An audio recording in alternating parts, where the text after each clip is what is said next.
Perkenalkan, nama saya Lutfiandi Dewi Agustin dengan NIM akhir 08.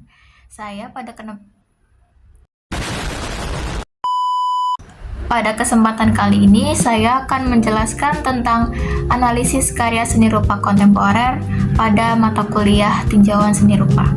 Saya menjunjung seni dari Leonardo da Vinci yang berjudul The Last Supper. Karya ini dibuat pada tahun 1495 sampai 1498 dengan media tempera dan minyak pada plester kosong atau mural dinding. Dan karya ini pertama dipublikasikan di dinding ruang makan Biara Santa Maria degli Greci di Milan, Italia.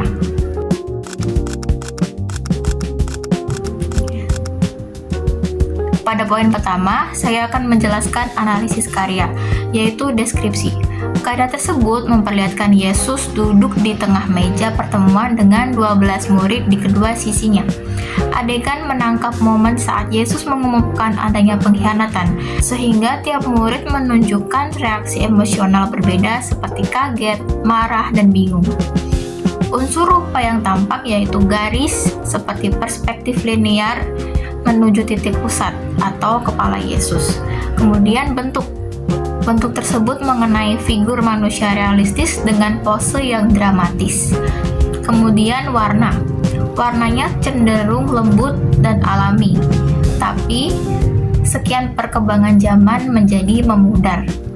Kemudian ada juga tekstur pada lukisan ini adalah halus, namun sudah mengalami kerusakan pengikisan akibat waktu. Kemudian ada juga ruang tersebut seperti ilusi yang memiliki perspektif satu titik. Kemudian komposisi yaitu simetris dengan pusat visual pada Yesus. Pada poin kedua, saya akan menjelaskan tentang analisis formal.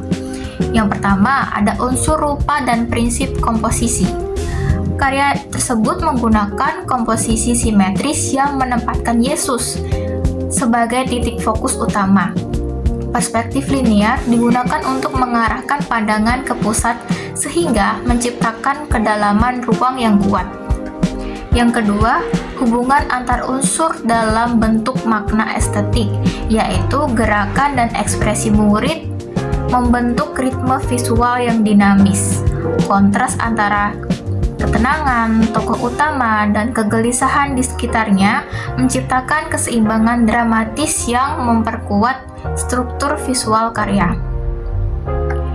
Pada poin ketiga, saya akan menjelaskan tentang interpretasi, yaitu ada makna, pesan, isu, gagasan yang ingin disampaikan. Yang pertama ada makna. Makna dari karya lukis tersebut menggambarkan peristiwa pengkhianatan Yudas terhadap Yesus serta konflik batin yang dialami manusia. Kemudian ada juga pesan, yaitu pentingnya kesetiaan, kejujuran, dan tanggung jawab dalam hubungan antar manusia. Yang ketiga yaitu isu. Isu yang diangkat dari cerita tersebut adalah pengkhianatan, kepercayaan, moralitas, dan hubungan sosial.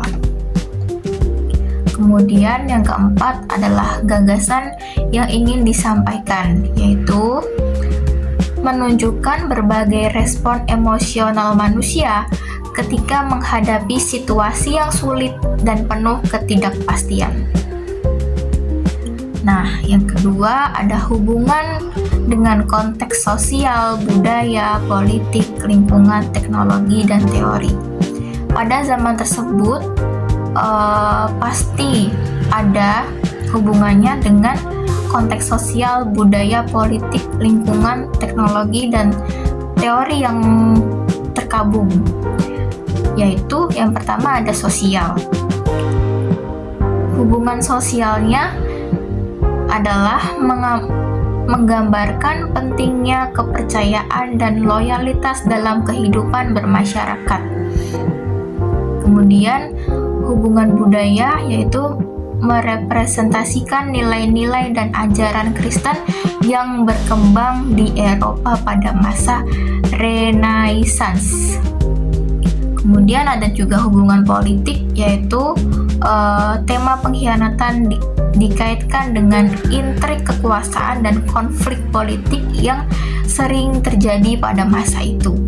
Ada juga hubungan lingkungan, yaitu latar ruang makan yang realistis menunjukkan kehidupan masa Renaissance.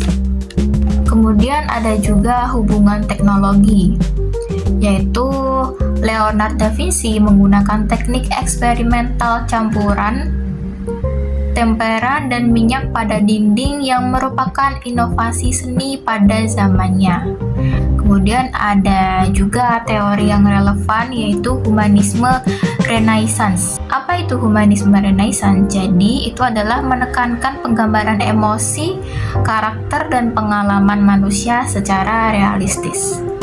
Kemudian ada teori ikonografi, yaitu menjelaskan makna simbolis dari gestur, ekspresi, dan posisi tokoh dalam karya lukisan tersebut.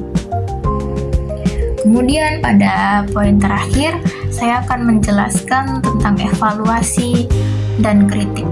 Yang pertama, saya memberikan penilaian kritis, yaitu karya ini memiliki nilai tinggi dalam sejarah seni karena inovasi perspektif dan komposisi yang sangat terstruktur. Kemudian ada kelebihan, keunikan, dan kontribusi karya terhadap perkembangan seni rupa kontemporer. Yang pertama adalah kelebihan. Kelebihan dari lukisan kontemporer tersebut ada pada kekuatan narasi yang menumpahkan visual, ekspresi, emosi yang jelas. Kemudian ada keunikan. Keunikan dari lukisan tersebut adalah kemampuan menggabungkan adegan religius dengan pendekatan psikologis manusia. Kemudian yang terakhir adalah kontribusi karya tersebut terhadap perkembangan seni rupa kontemporer, yaitu penggunaan perspektif linear dan penggambaran emosi yang menjadi dasar seni modern hingga seni kontemporer. Sekian penjelasan analisis seni karya kontemporer dari saya. Terima kasih.